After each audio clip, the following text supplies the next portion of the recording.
It's Isaac, Mastering Electronics final project. And Jack. Okay, so we made an audio equalizer. I'll show you the circuit schematic for this right now. So essentially what this is we have there we go. Alright, we got a low pass here with a resistor capacitor combination, and we use a transistor to amplify that signal. Then we have a band pass filter here with amplifiers, so it's an active band pass filter.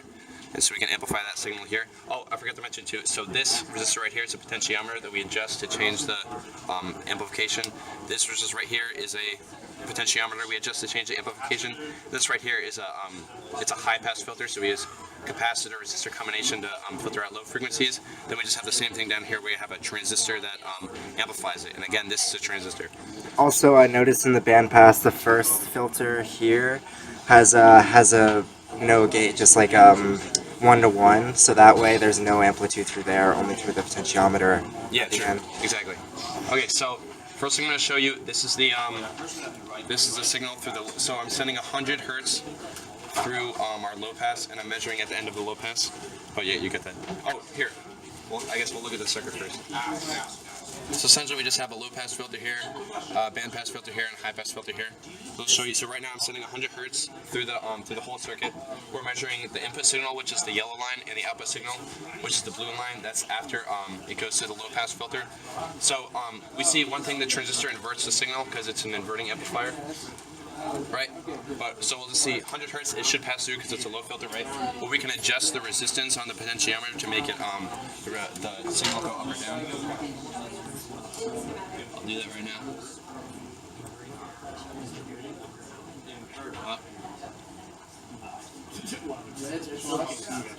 There we go, so you can kind of see that, right? So I adjust the potentiometer value. It changes the value of the wave, or like the amplitude of the wave, right? There we go. Now I'll just show you a network sweep. So this is going from 20 hertz to 20 kilohertz, right? This is the low pass filter. And what should happen is we see that our minus 3 dB frequency is about 500 hertz. So we'll see that as it goes through. Nice, there we go. Okay. It's right around 500. Yep. Nice, that was pretty good. Next, I'm gonna send a 1 kilohertz signal. 2 volts peak to peak. I'm going to send a 1 kilohertz signal peak to peak into the thing.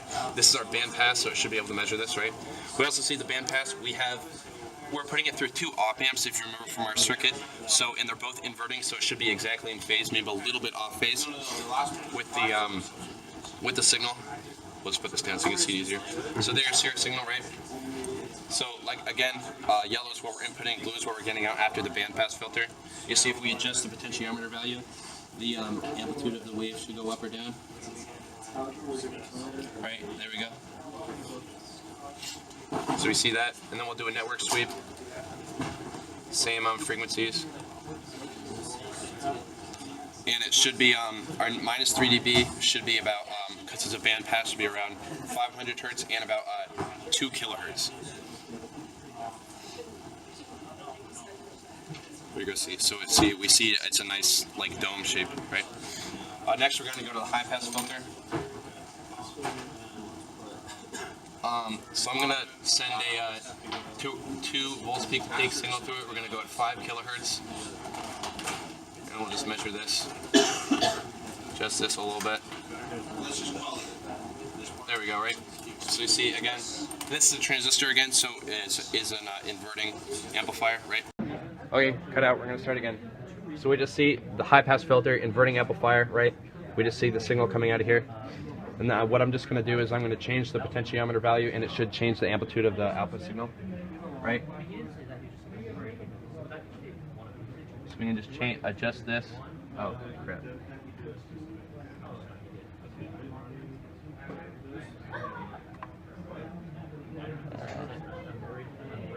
See, you can see it a little bit.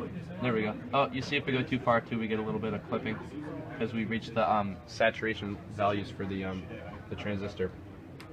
Well, so we'll just do a network sweep for this. This is the high pass filter. Whoop. There we go. So our minus 3 dB frequency should be around 2 kilohertz for this. We see, right, low frequencies, nothing really showing up. A little bit of noise there, that's fine. Then once we get higher and higher frequencies, right, once we get around 2 kilohertz, it should be, that should be our minus 3 dB, right? Oh, there we go, okay. Then one thing, we just wanted to show you what happens when we put a little, a song going in, put a sound wave in. So the speakers we use, they don't really work with just transistors because there's some current issue. But we can put our, we can put the op-amp circuit with the bandpass into one of our speakers. We can play some music. We can look at the audio file coming in. So I'll just do that really quick. Is it working?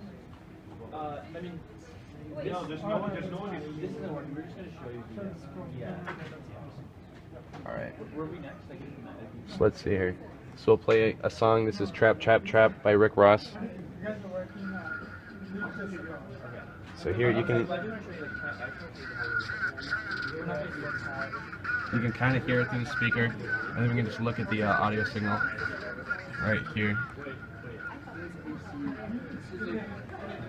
So there we see the audio signal, right? Maybe I can go this a little up. There we see, that's the audio signal.